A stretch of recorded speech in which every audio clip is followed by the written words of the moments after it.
Queridas hermanas, queridos hermanos, en este segundo domingo de Cuaresma, la Iglesia nos invita a meditar el Evangelio de nuestro Señor Jesucristo según San Lucas, capítulo 9, del versículo 28 al 36.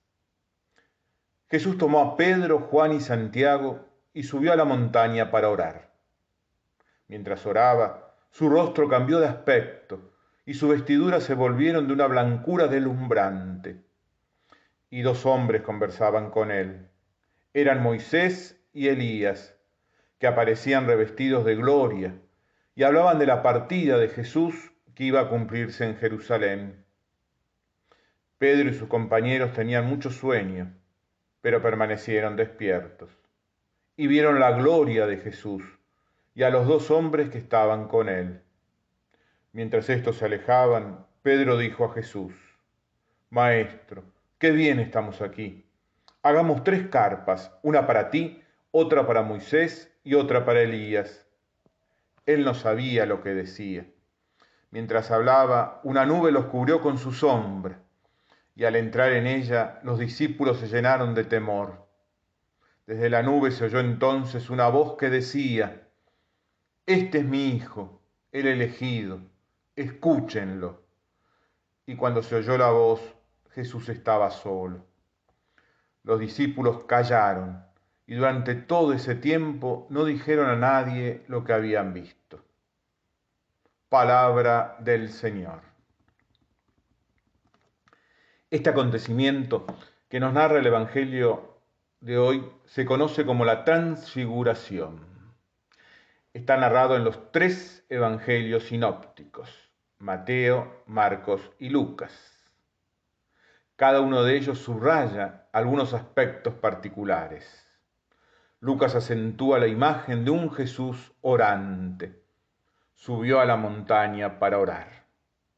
La experiencia de la transfiguración se ubica entre el primer y segundo anuncio de la pasión, e inmediatamente antes de la subida a Jerusalén, lugar de la pasión, muerte y resurrección del Señor. Es interesante las coincidencias entre la transfiguración y la última noche de Jesús, en la angustiosa oración del Monte de los Olivos. En ambas están presentes los mismos 3 discípulos. Las dos experiencias se dan en la montaña. En ambas aparecen los apóstoles con sueño y en las dos aparece Jesús orando. La diferencia la marca Jesús, glorioso en la transfiguración, doloroso en la pasión. Durante la escena de la transfiguración reciben luz sobre la partida del Señor, es decir, la muerte que se iba a cumplir en Jerusalén. Para hablar de la partida, Lucas usa la palabra éxodo en referencia al camino del pueblo de Dios hacia su tierra definitiva. Moisés y Elías aparecen como Jesús con una figura gloriosa. Finalizaron su éxodo y llegaron a la gloria prometida mediante tribulaciones y persecuciones. Así sucederá con Jesús. Moisés representa la ley y Elías es el símbolo de los profetas. A través de la ley y los profetas, Dios le habló a su pueblo en el Antiguo Testamento. Ahora ellos desaparecen y se escucha la voz del Padre diciendo: Este es mi Hijo, el elegido, escúchenlo. De esta forma anuncia 2 novedades respecto al Mesías que la mayoría de los judíos esperaban. Se trata de su propio Hijo, el elegido. Jesucristo es la plenitud de la ley y de las profecías. Ahora es a Él a quien hay que escuchar. Cuaresma, queridos hermanos, es encuentro con la palabra que es Jesucristo. Es tiempo de oración. Orar es unir nuestra cruz a la cruz del Señor como camino hacia la resurrección final. Orar es dejar que el Espíritu tome cuenta de nuestra vida y haga de ella un éxodo a la gloria definitiva.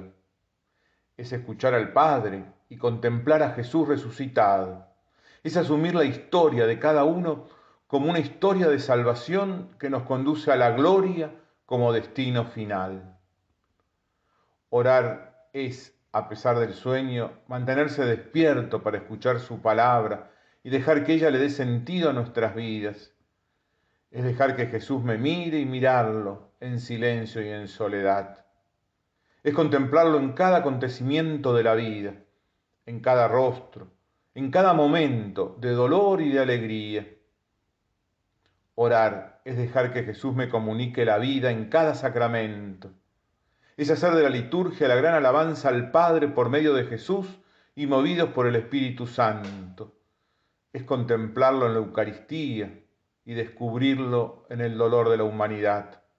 Es escucharlo en la necesidad de salvación que tiene el mundo de hoy y responder a ella desde nuestro compromiso misionero. Orar es experimentar el amor eterno del Padre, manifestado en su palabra, en Cristo Jesús. Una bendecida cuaresma para todos les desea el Centro de Espiritualidad Palotina.